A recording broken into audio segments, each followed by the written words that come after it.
Anda menyaksikan Prime Time Talk, pemirsa, bersama saya Ani Rahmi. 4 bulan menjelang dilaksanakannya pemilihan Gubernur DKI Jakarta 2017, posisi petahana Basuki Cahayapurnama masih unggul dibandingkan dua pesaing lainnya. Menurut survei SMRC, bila pemilihan dilakukan saat ini, 44,4% warga Jakarta menyatakan akan memilih Ahok sebagai Gubernur DKI.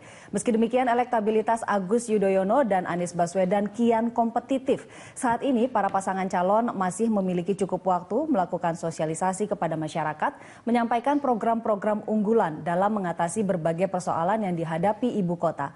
Langkah-langkah apa saja yang harus dilakukan para pasangan calon dalam beberapa bulan ke depan?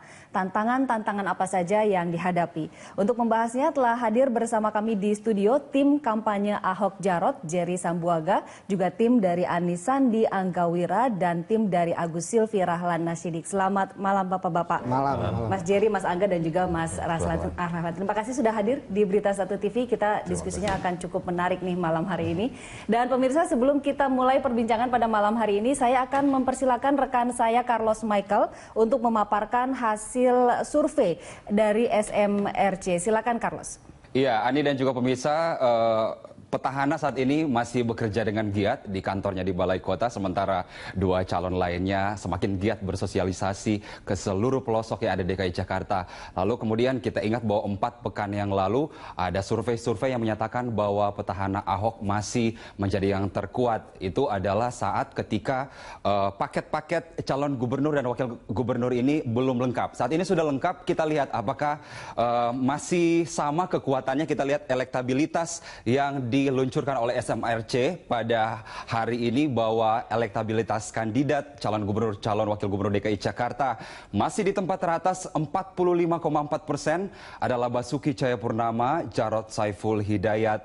Sementara masih jauh di bawah Ahok dan juga Jarod, Agus Harimurti Yudhoyono dan Silviana Murni di 22,4%. Sementara Anies Baswedan dan Sandi Uno masih di 20,7%, dan masih ada 11,6% yang belum menentukan pilihan. Sementara kita lihat popularitas yang ada di sini, bahwa Basuki Cahayapurnama ketokohannya ini 63% dan membuntuti hanya 1% di belakang Ahok sendiri adalah Anies Baswedan di 62%, Agus Harimurti Yudhoyono di angka 54%, sementara masing-masing kandidat calon wakil gubernur yang paling tinggi adalah Sandiaga Uno di 50% dan menyusul di belakangnya masing-masing Silviana Murni dan Jarod Saiful Hidayat di 45%. Lalu sejauh mana kemudian masyarakat Jakarta melihat dukungannya terhadap kandidat-kandidat ini? Kita lihat bahwa dari sisi dukungan sendiri, menurut sosiodemografi pemilih, Ahok Jarot didukung oleh 50,7% laki-laki, 39,8% perempuan, Agus Silvi 19,9% laki-laki dan 24,9% perempuan, Anies Sandi 19,5% pemilih laki-laki, sementara 21,9% perempuan, dan yang tidak tahu masih ada 9,8% laki-laki dan 13,4% perempuan. Lalu ada berbagai macam kriteria yang diharapkan oleh warga Jakarta untuk siapa yang nantinya harus melanjutkan kepemimpinan Jakarta nantinya. Kita lihat sejumlah kriteria yang diluncurkan ini. Basuki Cahayapurnama dinilai dari ketegasan dan wibawanya 88%, sementara Agus Harimurti Yudhoyono 75%, Anies Baswedan sebesar 58%. Lalu selanjutnya kriteria kemampuan memimpin DKI, Basuki Cahayapurnama juga masih dinilai yang paling mampu untuk memimpin DKI di angka 75%, Agus Harimurti Yudhoyono 46% dan Anies Baswedan 53%. Urutan-urutannya seperti ini, tetapi ternyata membuntuti di belakang Basuki Cahayapurnama adalah Anies Baswedan. Sementara kriteria selanjutnya adalah pemimpin yang jujur dan bersih. Basuki Cahayapurnama lagi-lagi masih dianggap adalah pemimpin yang jujur dan bersih di angka 64%.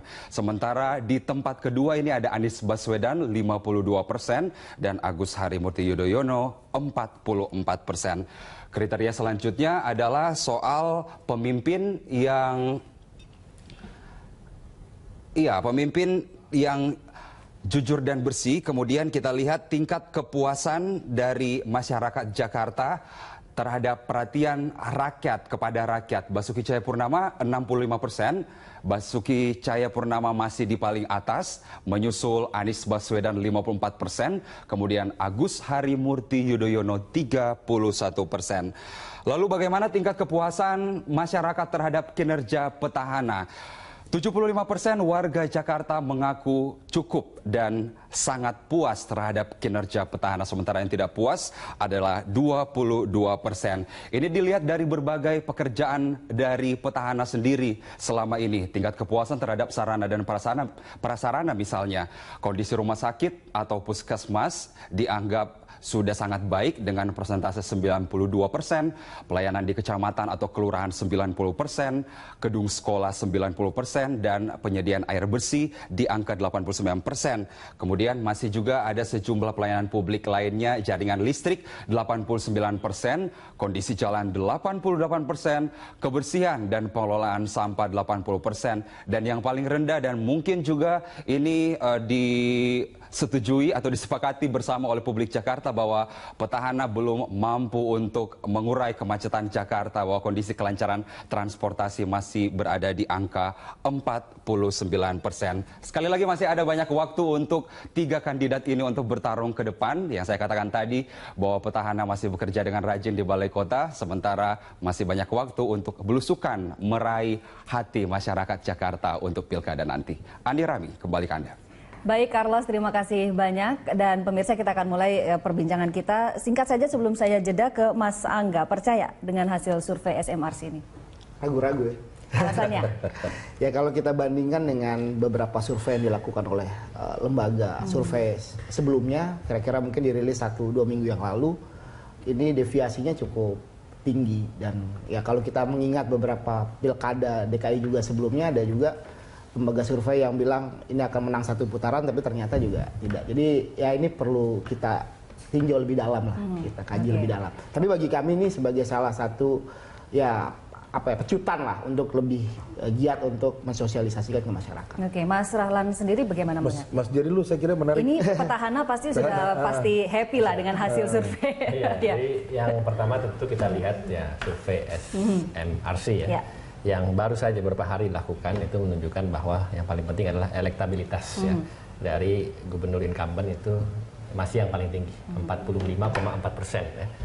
Dan yang lebih penting lagi adalah tingkat kepuasan ya 75% ya. Tadi dilihat dari presentasi tinggi sekali, fasilitas dan semuanya itu termasuk 92% ya bahkan dibilang. Nah, itu menunjukkan tentu ya bahwa kita ini, calon yang kita usung, Pak Ahok dan juga Pak Jarot, itu lebih menunjukkan bukti dan juga hasil kerja nyata yang sudah dirasakan oleh masyarakat. Nah, saya pikir ini merupakan salah satu parameter yang perlu kita perlu kita apresiasi ya, dan perlu juga kita dalami dan perlu kita cermati ya, bahwa memang itu tidak bisa direkayasa. Memang betul sudah ada hasilnya, masyarakat bisa merasakan. Dan kedua, kita bisa lihat juga bukti-bukti yang ada, memang bukti fisiknya, ya, bukti pembangunannya, dan bukti-bukti yang lain. Ya. Jadi saya pikir ini merupakan sebuah survei yang memang menurut saya juga objektif ya, karena kalau tadi dibilang survei-survei sebelumnya itu kan ada di bulan September, ada yang di bulan Agustus, ada yang di bulan Juni bahkan ya. Nah ini survei yang terbaru ya, terbaru belum sampai seminggu kalau tidak salah tadi bilangnya. 1 sampai 9 Oktober. Dan itu menunjukkan bahwa memang ya, pada saat ini posisi sekarang Pak Ahok dan juga Pak Jarot ya masih memiliki tingkat kepercayaan yang tertinggi, tingkat elektabilitas dan juga tingkat popularitas dan juga tingkat akseptabilitas ya. Saya pikir itu baik. Saya harus adil nih, Pak Rahlan belum saya tanya nih, gimana Mas? Saya senang mendengar tingkat optimisme yang begitu tinggi di teman-teman kubu Ahok Jarot ini.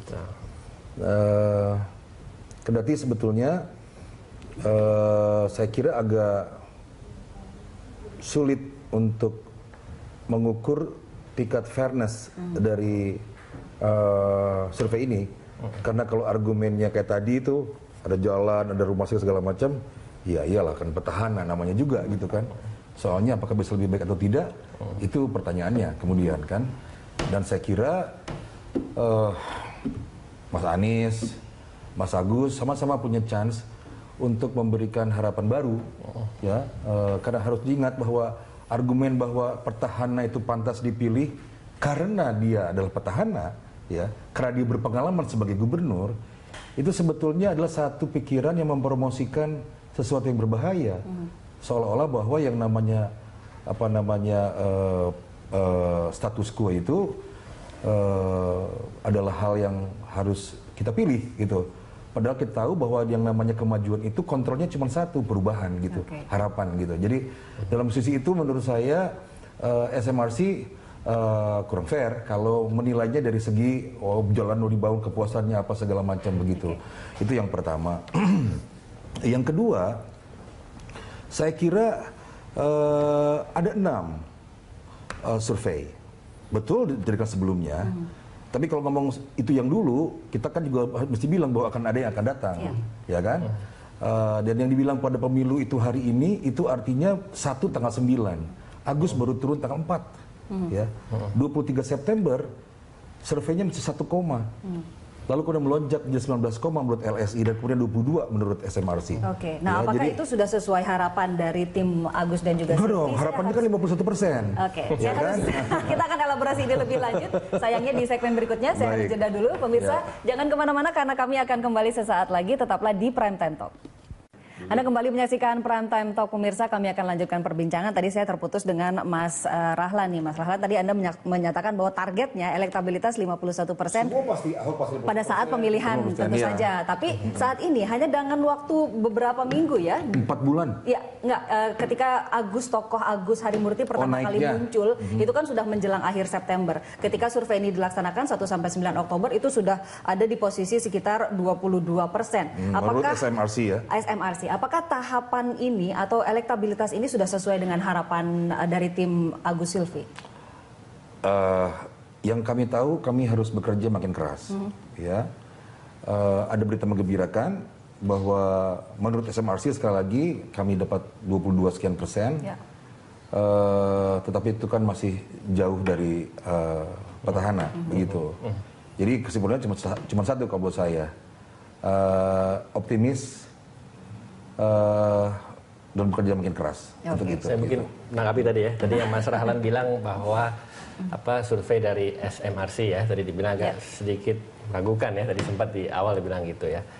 Ya memang tadi seperti Mas Rahlan bilang sendiri. Saya nggak bilang meragukan, saya mempertanyakan. Sebelumnya survei ya, itu kan ada banyak. Kita belum tahu juga survei ke depan apakah itu memang petahana akan memiliki nilai yang sama atau mungkin naik atau mungkin turun ya. Tapi justru mungkin bagi saya, tadi melihat survei yang dipresentasikan oleh SMRC ini, mungkin bagus juga untuk tim Agus ya. Karena apa? Karena di situ juga naik kan, di situ kan nilainya kan dari 22,4% ya, nomor 2 ya. Tapi tadi juga menanggapi untuk yang dibilang mengenai kepuasan ya, tadi Mas Rahlan bilang mengenai fasilitas-fasilitas yang sudah dibangun ya.